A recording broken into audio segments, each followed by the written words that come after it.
Mga sir, 20 minutes lang po ang layo nito sa Yaganak Falls. Yung mga falls doon po na may resort. Yung po ay operational po yung falls na yun. Ito po yung property. Gandang-ganda po niyan. Tuhog na tuhog po siya ng kalsada sa kabila. Yan. Yan po mga bahay na yan. Yan po ay may parte na po yan. Nahati na po ito. Na-subdivide na po ito ng may-ari. Naibigyan na po sila. Kaya po wala na pong problema ang papel nito. Ready na po ito sa bentahan. Ayan po. Ang ganda po ng property. Ayan. Ayan po. Ayan po yung kalsada. Sementado. Wala po nga problema. Hindi po mapuputikan ng sasakyan nyo dito pagpasok. Ayan po ha. Sobrang ganda po nito. Hanggang doon. Ayan. Ganun po. Mula po dito, papunta sa falls, 15 o 20 minutes more or less. Nandun na po kayo. Pwede po kayo mag-camping, maligo, mag-picnic ng inyong mga pamilya. May mga cottage po doon. Operational po yun. Yan. Ito po ay pantay. 100% pong flat ang lupa. Yung sa nyug, ayan o. Nakikita nyo po yan ha. Yan. 100% po na flat yan. Papunta dun. Yan pong bahay na yan.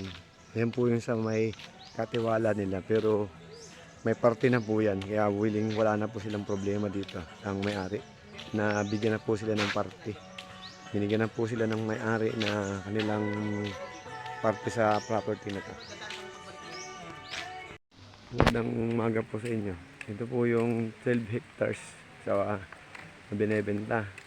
Gandang-ganda po ng property. Oh. Pantay na pantay po yan. 12 hectares po. Ito po. Saka hanggang doon. Kasama po ito. Yan, pag ganun. Yan. 12 hectares po. 700 po per hektarya. Abil nyo na po ito ma'am. So, sobrang ganda po. Hindi po ay low-key. Ganda simentado po yan. Mula doon sa labas hanggang dito. Mula po doon sa National Highway papuntang Ginyangan. More or less 3 minutes lang po layo o 2 minutes. Ganun po ang layo nung sa kalsada sa papuntang Ginyangan na National Highway. Ayan po ha. Tingnan nyo po ang nyug. Sobrang puno ng nyug. Mga takaran po na operational po yung mga napumunga po yung mga nyug na yan. Kasi gandang-ganda po ng property. Kaya po mura lang po ito mga ma'am at sir. 700 per hektarya po ito.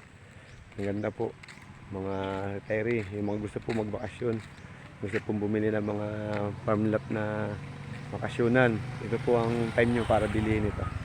Sobrang ganda po. Yan. Hindi po kayo malulugi. Gandang-ganda po ng pagkakapisto ng property. Tug kabila po siya ng kalsada. Tsaka po ito. Hanggang doon po yun sa may baba doon. Doon sa may baba po. Hanggang doon pa. Kung kita nyo naman po yung mga nyug, oh, sobrang ganda. Sabihin nyo na po ito.